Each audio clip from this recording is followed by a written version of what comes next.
Hey Gengar Gang, what is going on? My name is Ryan, this is the Analytic Gengar, and welcome to another video. In today's video, friends, yet another PSA Graded Return. Hope you guys are excited for the 7th installment of a 363 card PSA return. It's been quite a journey getting this far. At this point, we are a little under halfway done with the original submission, so it has been quite busy. If you're not already checking out the other videos and or you have no clue what I'm speaking about, long story short, I will have the mail day video posted down below, as well as a couple of the links to the various playlists and some of the individual videos. I've been doing 20 PSA graded returns at a time, and it's been quite enjoyable. We've done everything from base set all the way up to legendary collections. In today's video, we have one random rocket card that I, for some reason or the other, placed in between all the legendary collection stuff. Then we have a whole bunch of last minute LC cards, but get this, after that we are going all the way to the home country of Pokemon. We have some Japanese versus cards from the first edition holo variety. So these are some super sick artworks that I don't believe some of them made their way over here into the States. So it's unfortunate because we didn't ever get to see some of these cards, but dare I say they are some of the most fascinating artworks that you will see. Now, with that said, let's go ahead and get into this very special PSA Graded Return video. First card we have up today is a Neato King, which I know for a fact is completely out of order, so that's good. It is definitely not the way that I submitted it, but here is a non-holographic Neato King out of Legendary Collection, and it got a PSA 8. Very cool. So an interesting way to kick things off. I believe what might have ended up happening is perhaps PSA ended up slightly organizing the stuff for me in addition to what I had already done. So here we have a Muck Holo out of Legendary Collections. You can barely even tell that this card is holographic. Yeah, see, there's nothing I can do to make it like show up on screen, but it is actually holographic. I'm gonna go ahead and guess a 9. Got a 7. Very cool. I'm not even gonna question it because honestly, it's a muck. It was no one's favorite card, so I'm not offended in the slightest. Okay, here is the random Rocket Charizard card that I got. This card ended up getting a 8. Very cool. So this card, because it's a Charizard, but personally not my favorite artwork of Charizard, it actually goes for quite a bit of money as a PSA 10 and 9, but obviously the 8s also carry a little bit of money to them. I could see this card going for anywhere from $130 to $150 and upward. Honestly, you never know what someone's willing to pay because it is a Charizard, and if you're in a situation where you can't afford a 9, an 8 is always going to be a great alternative. Here is a Grimer to match my Muck out of LC. It got an 8. An interesting artwork there. Here is a Meowth.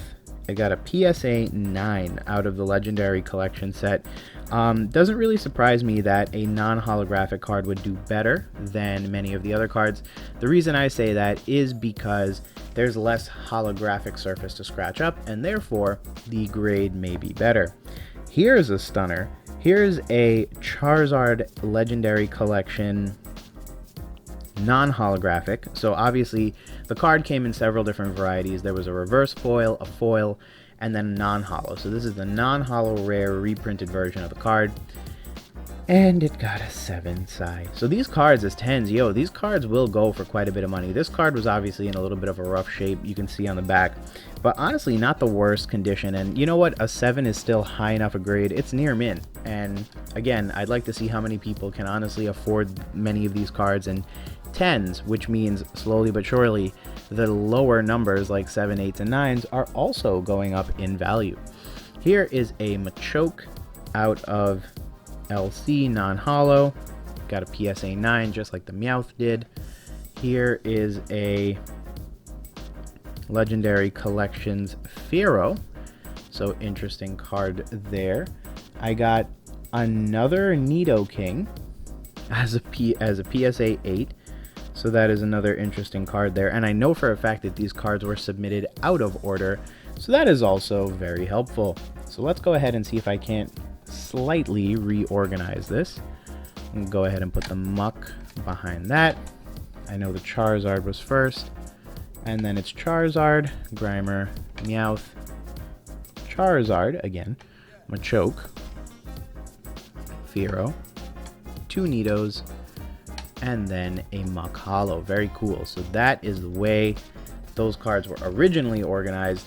And now, ladies and germs, we move into Legendary Collection. So here is a really good looking, with a swirl, may I add, right there. You can see the swirl kind of popping up. There it is.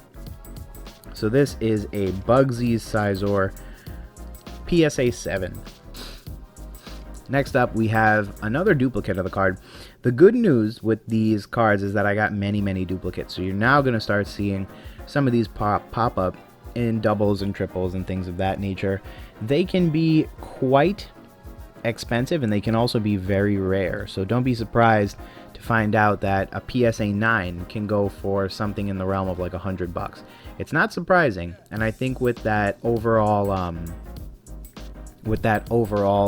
sort of swirl pattern, it can actually be a little bit more money if you're actually being honest with yourself.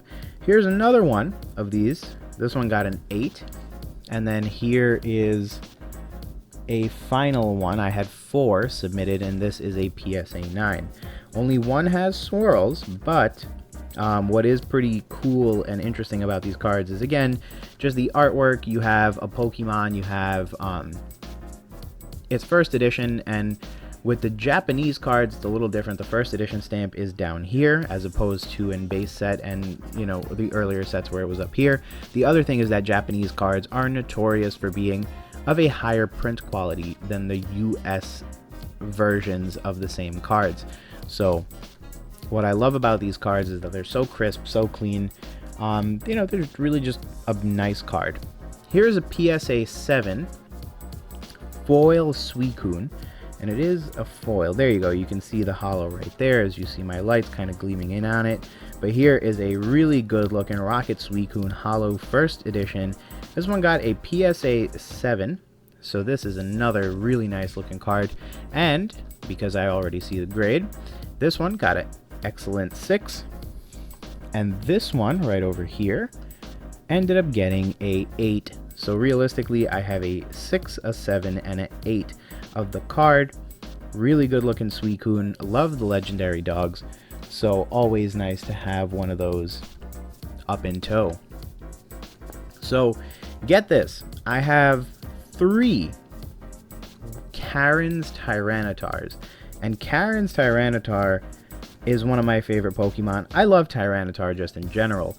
So to have a Karen's Tyranitar is pretty dope. If I remember correctly, these cards, or one of these, all 3 of them actually were in excellent condition. So let's go ahead and see. I'm going to go ahead and guess a 9. Ha ha ha, there you go. There you go, boyo. So this is a Gem Mint first edition holographic Tyranitar out of the Japanese Versus series. I'm not a big Japanese person in terms of like Pokemon cards, but honestly, this is a really dope looking card. And then let's go ahead and see. I know I had, like I said, I scrutinized these cards when I was sending them in because I knew they were such good looking cards. I'm going to go ahead and use my PSA 10 guess. I'm hoping for 2, which might be risky, but is it? Oh no. Okay. So it did get a 9, which is pretty good. I'm not going to lie. PSA 9, you really can't complain, because the differences between a 9 and a 10 are so slim at this point that it might not even be worth the argument. But this is a good looking card either way, and as a 9 is pretty dope. I see the one thing right up there that got it, so I can understand why that one got a 9. Can't be too upset about it. It's also an old card. And here is another one, a PSA 9. So I got 2 9s and 1 10. Either way, super good looking cards, not gonna lie. And this realistically is like a $90 card, so don't be surprised if this card, by the time this video comes out, is like $100 or $120 card, because it really wouldn't surprise me if that was the case, the way that there's such a demand for graded cards at this point that I think people will pay a premium because it was recently graded. Here is a Claire's Dragonite first edition. Like I said, if you're looking for the first edition stamp, it's actually down here. In Japan, they still do first edition and an unlimited run of each. And then this is Claire's Dragonite, and let's go with a 9. Very cool. Like I said, the Japanese cards are really high quality, and then on top of that, it's a non-holo. I would have guessed my 10 if I hadn't already used it, but really nice, pretty looking card right here. So it is good to welcome it to the collection. And with that said, friends, thanks again for checking out yet another PSA Graded Return video here on the channel. As I've been saying, all of these cards are for sale, so make sure to check out a combination of Instagram or hit me up on my email, which will be down below in the description, if you are interested in picking up any of these cards.